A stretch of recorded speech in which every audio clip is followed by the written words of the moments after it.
السلام عليكم ورحمة الله وبركاته. بسم الله الرحمن الرحيم.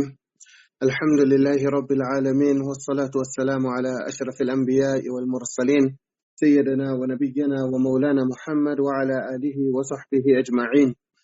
واحتجوا بأن السنة تتردد بين النبي صلى الله عليه وسلم وبين غيره، وأجيبوا بأن احتمال إرادة غير النبي صلى الله عليه وسلم بعيد. وقد روى البخاري في صحيحه في حديث ابن شهاب عن سالم بن عبد الله بن عمر عن أبيه في قصته مع الحجاج حين قال له: إن كنت تريد السنة فهجر بالصلاة. قال ابن شهاب: فقلت لسالم: أفعله رسول الله صلى الله عليه وسلم؟ فقال: وهل يعنون بذلك إلا سنته؟ فنقل سالم وهو أحد الفقهاء السبعة من أهل المدينة وأحد الحفاظ من التابعين عن الصحابة أنهم إذا أطلقوا السنة لا يريدون بذلك إلا سنة النبي صلى الله عليه وسلم. وأما قول بعضهم إن كان مرفوعا فلم لا يقولون فيه قال رسول الله صلى الله عليه وسلم؟ فجوابه أنهم تركوا الجزم بذلك تورعا واحتياطا. ومن هذا قول أبي قلابة عن أنس: من السنة إذا تزوج البكر على الثيب أقام عندها 7، أخرجاه في الصحيح.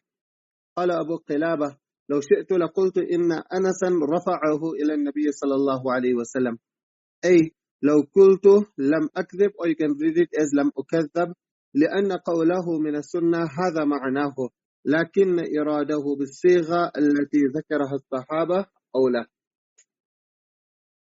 We were discussing the word من السنة.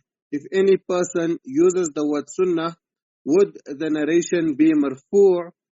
Can we understand that the person is attributing the action to the Prophet sallallahu alaihi wasallam?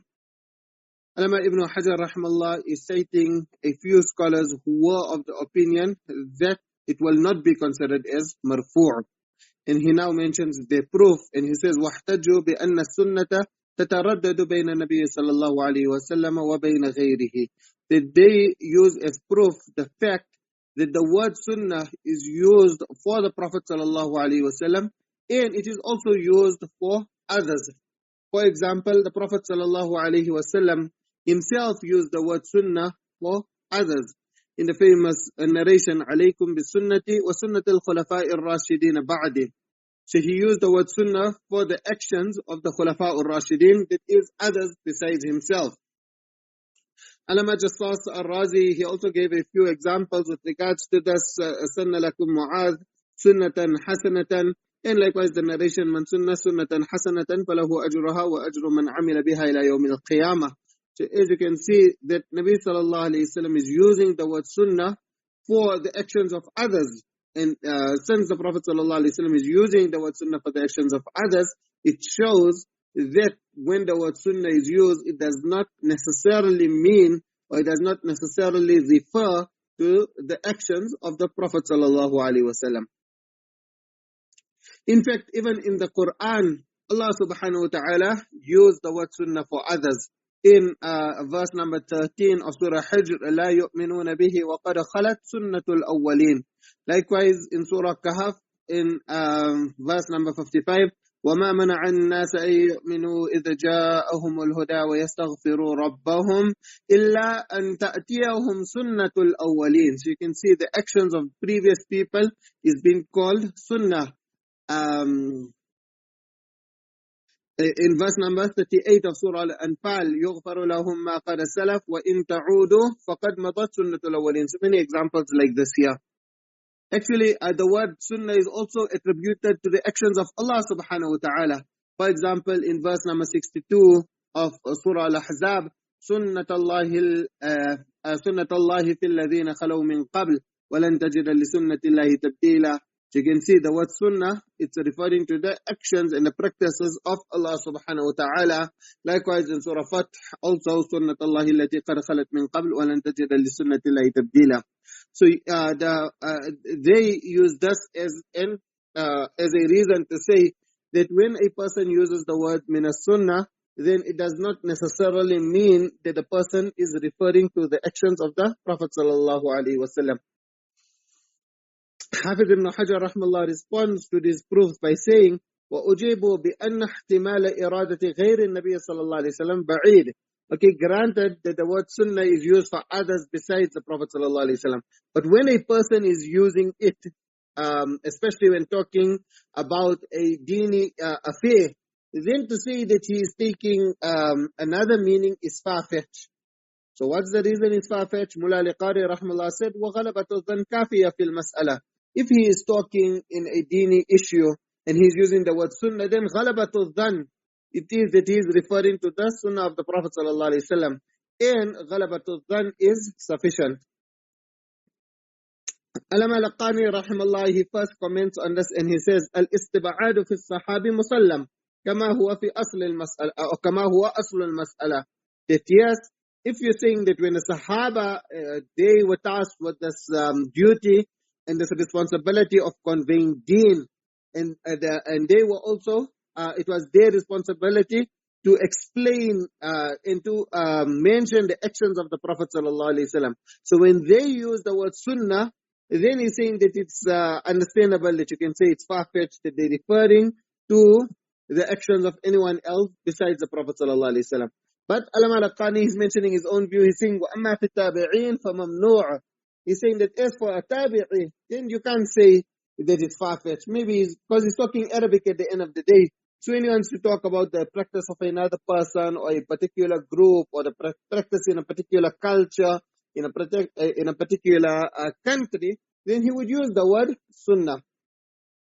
However, from the example which Ibn Hajar rahmallah presents, you will understand that the tabi'in, they also use the word sunnah to refer to marfu' narrations. So again, we have to look at the context and we have to look what the person is explaining when he's using the word sunnah. For example, if a person went and traveled and he came back and he's saying that I found the sunnah, he's using the word sunnah, then you understand from that context. But when a person is sitting with amongst his tullab, he's sitting in his gathering and with those who take deen from him, and he's using the word sunnah, then it is obvious that he is referring to the sunnah of the Prophet sallallahu alaihi wasallam. Allama al-Qani rahmallah then says, ثم وجه الاستبعاد أنه خلاف المتبادر عند إطلاق هذه الألفاظ لأن مدلولها منه صلى الله عليه وسلم أصل لأنه الشارع ومن غيره فرع وتبع له مع أن الظاهر أن مقصود الصحابي إنما هو بيان الشرع. So he's saying that the reason why it's far-fetched to assume when a person is explaining actions or is explaining a law of Sharia and then he's saying sunnah, the reason why it's far-fetched to refer to any other person is because the Prophet ﷺ is the legislator. He's the Sharia. And when we, or any person who is quoting Sharia or mentioning anything of Sharia, then he is the representative of the Prophet ﷺ. So when he uses the word sunnah, he is referring to that legislator, and that is the Prophet ﷺ. This is actually exactly what Ibn Hajar rahmallah also mentioned in his nukat. He said, وَأُجِبْ بِأَنَّ احْتِمَالَ إِرَادَةِ النَّبِيِّ صَلَى اللَّهُ عَلَيْهِ وسلم أَظْهَرُ لِوَجْهَيْنِ. It's more obvious to understand that the person is referring to the sunnah of the Prophet sallallahu alaihi wasallam for two reasons. The first reason is that أن إسناد ذلك إلى سنة رسول الله صلى الله عليه وسلم هو المتبادر إلى الفهم. That when a person uses the word sunnah, if I have to tell you now that a particular action is sunnah, immediately you are going to think that when I use the word sunnah, it means the action of the Prophet sallallahu alaihi wasallam. You are not going to think that I'm talking about the sunnah, the practice of the people here in my locality or the people in my community. The mutabadir ila al-fahm is that it refers to the sunnah of the Prophet sallallahu alaihi wasallam. فَكَانَ الْحَمْلُ عَلَيْهِ أَوْلَى. So this is the first reason. الثاني أن سنة النبي صلى الله عليه وسلم أصل وسنة الخلفاء الراشدين تبع لسنته. That the asal is the sunnah of the Prophet sallallahu alaihi wasallam, and the sunnah, the practice of the Khulafa Rashidin, all of these here is just a taba' for the sunnah of the Prophet sallallahu alaihi wasallam. Now, to give you an example and to show how they would only intend the sunnah of the Prophet sallallahu alaihi wasallam when using the word sunnah, he said, وقد روى البخاري في صحيحه في حديث ابن شهاب عن سالم بن عبد الله بن عمر عن أبيه في قصته مع الحجاج حين قال له. So Abdullah ibn Umar is narrating about his father to Hajjaj. So basically, Alam al-Qani rahmallah, so he says, عن أبيه في قصته مع الحجاج حين قال لا إن كنت تريد السنة فهجر بالصلاة. That if you want to practice upon the sunnah فهجر بالصلاة. So the meaning of hajr بالصلاة is بكر بها. Then perform your salah in the earlier portion of the time. وأوقعها في أول وقت الهاجرة. Mullah al-Qari rahmallah quotes the background of this year. He quotes it from Ulama Sakhawi, but Ibn Hajar also mentioned it in his Nukat, but for us we'll quote it from Mullah al-Qari. والقضية على ما نقله السخاوي عن البخاري أن الحجاج عام نزل بابن الزبير سأل عبد الله يعني ابن عمر رضي الله عنهما كيف تصنع في الموقف يوم عرفة. So he's talking about the mawqif of Arafah. So it was on the day of Arafah. So Salim told him that if you want to practice upon the sunnah, فَهَجِّرْ بِالصَّلَاةِ يَوْمَ عَرَفَةِ, then perform your salah earlier on the day of Arafah. So this here is not a proof against the Hanafis. You know, the Hanafis, according to us, firstly, for Dhuhr salah, it depends on the season. In winter you perform it earlier, and in summer you delay it.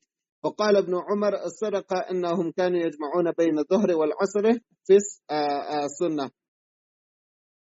So here you can see that وفي كلام ابن عمر زيادة إفادة أن هذه السنة واظب عليها النبي صلى الله عليه وسلم. That when he's saying that إنهم كانوا يجمعون, so كان, and then using the fi'l mudari, this the additional benefit is that this is something which was practiced upon, continuously practiced upon. So this is how it was mentioned. So now the student Ibn Shahab al-Zuhri, he said, فَقُلْتُ لِسَالِمْ, if you're saying it is sunnah, so أَفَعَلَهُ رَسُولُ اللَّهِ صَلَّى اللَّهُ عَلَيْهِ وسلم, would the Prophet صلى الله عليه وسلم practice upon it? So Salim replied, وَهَلْ يَعْنُونَ بِذَلِكَ إِلَّا سُنَّةً. This here is the mawdi' al-istidlal, the place where, from which Ibn Hajar is making istidlal. That look, he's using, that do they mean anything else except the sunnah of the Prophet sallallahu alaihi wasallam? This here shows ta'ayeen, that they only and only use it. Unless you could say, yes, it refers to the sunnah of the Prophet sallallahu alaihi wasallam. In that case, it would refer that in this particular instance, I am referring to the sunnah of the Prophet sallallahu alaihi wasallam. But when saying, وَهَلْ يَعْنُونَ بِذَلِكَ إِلَّا سُنَّتَهُ, it means that they only use it in this meaning. يَعْنُونَ is quoting it what in Sahih al-Bukhari. We'll come to the exact wording of Sahih al-Bukhari just now. In Sahih al-Bukhari and in Fath al-Bari, there are different words used. In Sahih al-Bukhari it's تَتَّبِعُونَ, and in some of the nuskhas of Fath al-Bari it comes يَبْتَغُونَ. So anyway, now Ibn Hajar is mentioning his point, and he's saying فَنَقَلَ Salim, that now Salim is mentioning that they would only intend the sunnah of the Prophet sallallahu alaihi wasallam. And Salim is not just any person, any small person who wouldn't understand. So Ibn Hajar is explaining his sublime status, and he says that firstly, he was regarded as a very senior faqih, وهو أحد الفقهاء السبع من أهل المدينة. So this refers to the 7 senior fuqaha from the tabi'in who would issue fatwa in Medina. الذين يصدرون عنه رأيهم وعلمهم. That fatwa was given according to their view, based on their knowledge. واشتهروا في الآفاق. They became very popular.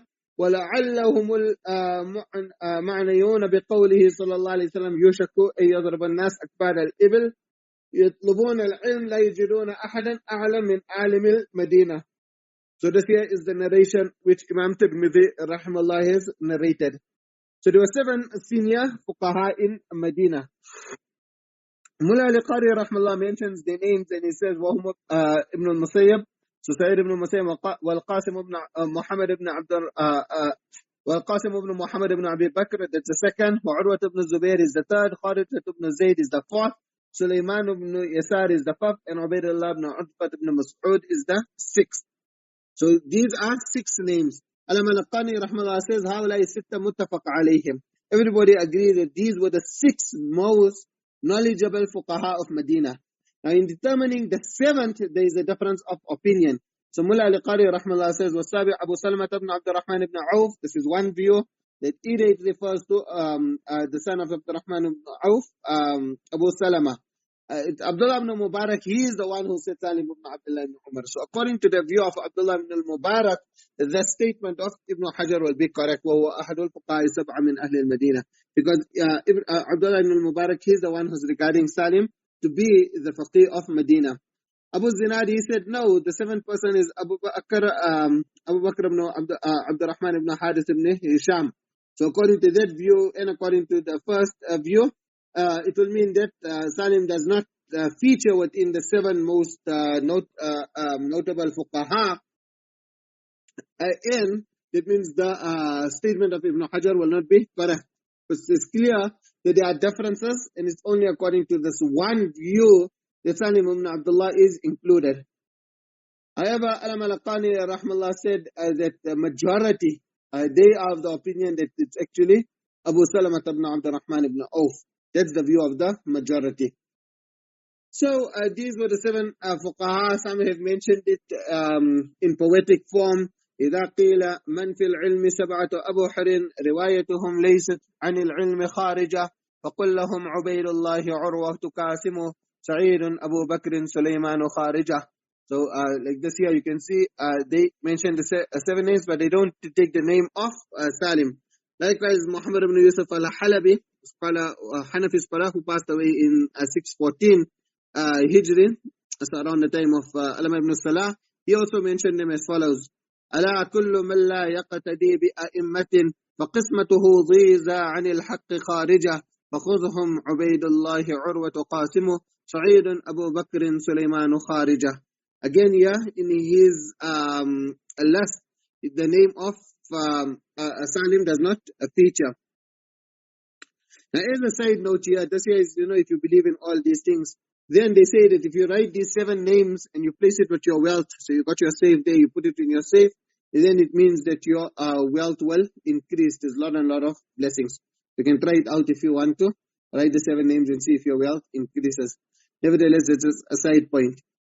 Ibn al-Qayyim rahmallah mentions their names. He brings a chapter in I'lam al-Muqi'in that faslun fil muftina bil Madina wa kana al-muftuna bil Madina min at-tabi'in Ibn al-Musayyib wa Urwa ibn Zubair wa Qasim ibn Muhammad wa Kharijah ibn Zayd wa Bakr ibn Abdurrahman ibn Harith ibn Hisham wa Sulaiman ibn Yasar wa Abdullah ibn Abdullah ibn Utbah ibn Mas'ud. So you can see again here he does not take the name of Salim. But thereafter he mentions wa kana min ahli al-fatwa أبان بن عثمان وسالم ونافع وأبو سلمة بن عبد الرحمن بن عوف وعلي بن الحسين. So because of these additional names, some have said that the senior fuqaha are not restricted to only seven. Rather, the number is higher. Al-Malaqani rahmallah says, ما ذكره من أنهم سبعة هو المشهور. This is what's famous, that there were seven senior. وبلغ بهم يحيى بن سعيد 12. Otherwise, Yahya ibn Sa'id, he said there were 12. Very senior. So hence, if Salim is not included in this highest level of the most senior fuqaha, then definitely he falls within the second category. And that too is also a very great accomplishment, to be recognized as a mufti in a city which is filled with extremely knowledgeable and academic scholars, and you recognized as a senior mufti.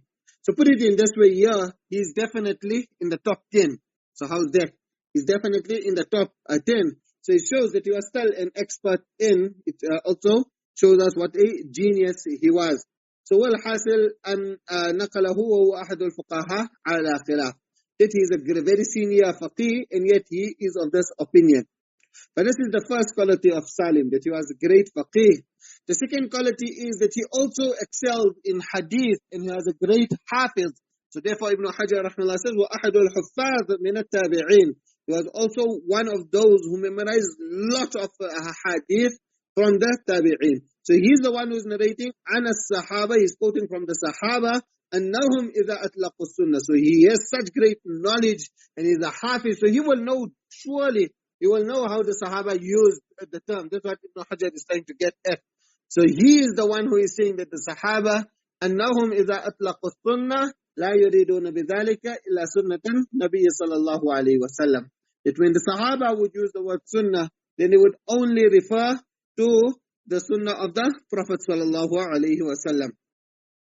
لأن مقصودهم بيان الشرع ولأن السنة لا تنصرف بظاهرها حقيقة إلا إلى الشارع فإنه الفرد الأكمل ولأنه أصل. Their objective and their responsibility was to convey the Sharia. So when they use the word Sunnah, then it will definitely go to the one who was the legislator, the Al-Fard al-Akmal, the most perfect. And because Nabi sallallahu alayhi wa sallam is the asal. وَسُنَّةُ غَيْرِهِ وَإِنَّمَا وَتَبْعٌ فِي كَلَامِهِمْ فَحُمِلَ كَلَامُهُمْ عَلَى الْأَصْلِ أَوْلَى. So you rather understand that they were referring to the asal, and it is the Prophet sallallahu alayhi wa sallam. Now this proof which Ibn Hajar rahmallah presents, it's further enhanced by the fact that Ibn Umar radiallahu anhu was one of the junior Sahaba. So he lived through the era of the Khulafa al-Rashidin. And yet when he used the word Sunnah, he knew that it refers to the Sunnah of Rasulullah sallallahu alayhi wasallam. It does not refer to the Sunnah of Abu Bakr or Umar or Uthman or the Khulafa or Rashidin or any other senior Sahabi or of the Sahaba al-Itlaq. Rather, the most senior faqih, one of the most senior fuqaha from the Tabi'in, when he saw this junior Sahabi using the word Sunnah, he did not doubt that he's still referring to the Prophet ﷺ, even though there is the possibility because of that narration that Sunnah refers to the actions of the Khulafa or Rashidin. So this is the point which Ibn Hajar rahmallah needed to make. Now that this point is made and you saw how the word Sunnah was used, we can quickly highlight the next point, and that is Ibn Hajar rahmallah here made riwayah bil ma'na of the narration in Sahih al-Bukhari. Because the exact wording of this here, the way it comes in Sahih al-Bukhari, Imam Bukhari rahmallah narrates it. Firstly, it comes with the word waqala al-layth, and we've done that whole discussion on when Imam Bukhari just uses the word waqala. He said, Sanad reaches to Salim أن الحجاج بن يوسف عام نزل بابن الزبير رضي الله عنه سأل عبد الله رضي الله عنه كيف تصنع في الموقف يوم عرفة فقال سالم إن كنت تريد السنة فهجر بالصلاة يوم عرفة. So here you can see the words يوم عرفة is clearly comes, and thereafter فقال عبد الله بن عمر صدق إنهم كانوا يجمعون بين الظهر والعصر في السنة. فقلت لسالم أفعل ذلك رسول الله صلى الله عليه وسلم؟ فقال سالم وهل تتبعون في ذلك إلا سنته. So you can see the words Ibn Hajar rahmallah used differs from the words which come in Sahih al-Bukhari, but the point is still made that the word Sunnah was used and it refers to only the Prophet sallallahu alaihi wasallam. That's how Sahaba would use it. The most one of the most senior Tabi'in is mentioning that this is how Sahaba would use the term. Having presented this proof, now a person may still object. And he said, but that first group, they are using the Ḥadīth alaykum bi sunnati wa sunnati al-khalafa ar-rashidin. So they are using words from the Prophet sallallahu alaihi wasallam. They have evidence that the Prophet sallallahu alaihi wasallam used the word sunnah for others, and we follow the Prophet sallallahu alaihi wasallam. So the second example, although it's the actions of the Sahaba, but it's a tabi'i who is relating it. But even if you don't want to look at it, the fact that it's a tabi'i relating it, even a Sahaba, obviously the Prophet ﷺ is superior to the Sahaba. So how can this compare with their proofs? So to respond to this here, we say that the Prophet ﷺ also, yes, the Prophet ﷺ used the Sunnah for others, but he also used the Sunnah for his own actions. The verse, how does that narration start? It starts with alaykum bi sunnati. So the Prophet ﷺ first used the word Sunnah for his own actions. Likewise, in so many other narrations too, the Prophet ﷺ just used the word Sunnah, and the Sahaba radiallahu anhum understood that he was referring to his own actions. So to give you one example, in Sunan Abi Dawud, it's narrated, the narration comes from Abu Sa'id al-Khudri. The two people went out on a journey, فَحَضَرَتِ السَّلَامِ, and they didn't have water. فَتَيَمَّمَا سُعِيدًا طَيِّبًا, both of them made tayammum. فَصَلَّيَا, thereafter they found water, and the one repeated the salah, made wudu and repeated the salah, and the other did not repeat. And then they came to the Prophet ﷺ and mentioned it to him. So the Prophet ﷺ told the one who did not repeat, أَصَبْتَ السُّنَّةِ وَأَجْزَأَتْكَ صَلَاتُكَ. So you can see the word Sunnah means that the actions of the Prophet ﷺ.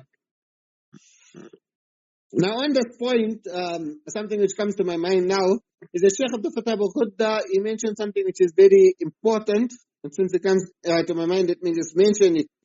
In his footnotes of Mabadi Ilm al-Hadith, he says, وَمِمَّا يَنبَغِي التَّنْبِيهُ عَلَيْهِ وَالتَّنَبُّهِ إِلَيْهِ أن بعض العلماء يستدل ببعض الأحاديث التي ورد فيها لفظ السنة على سنية ذلك الشيء الذي أضيف إلى السنة، بمعنى أن حكمه ما يقابل الواجب في مصطلح الأصوليين والفقهاء.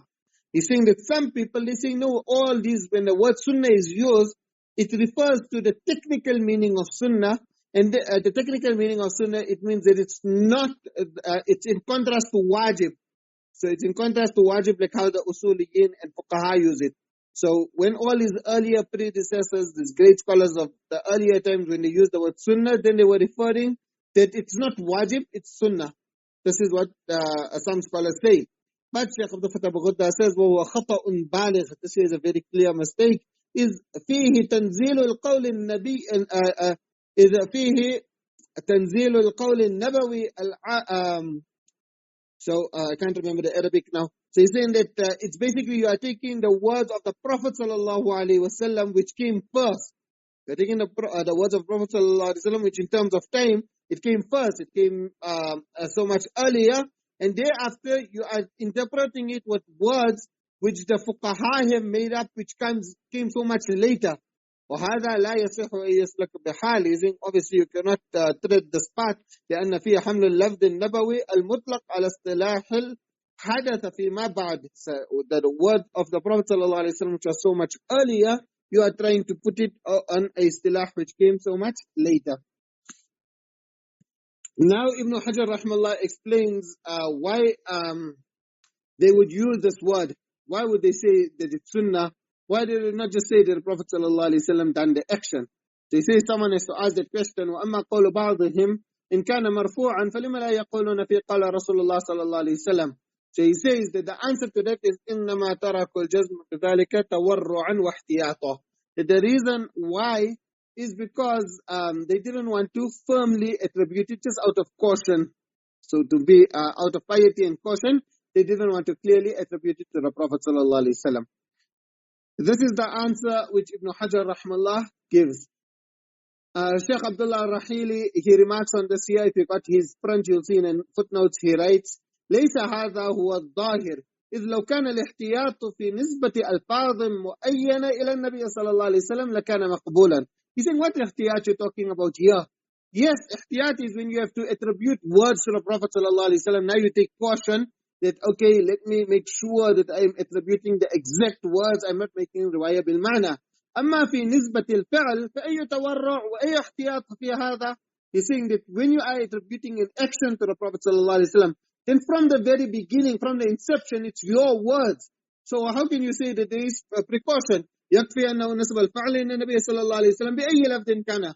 You are saying that the Prophet sallallahu alaihi wasallam done that. And whether you say that this is from the Prophet sallallahu alaihi wasallam marfu' and that he sat on the floor and ate, or whether you say that it is sunnah to sit on the floor and eat, no matter which word you use, فإن معناه عنده هو نسبته وعزوه إلى رسول الله صلى الله عليه وسلم.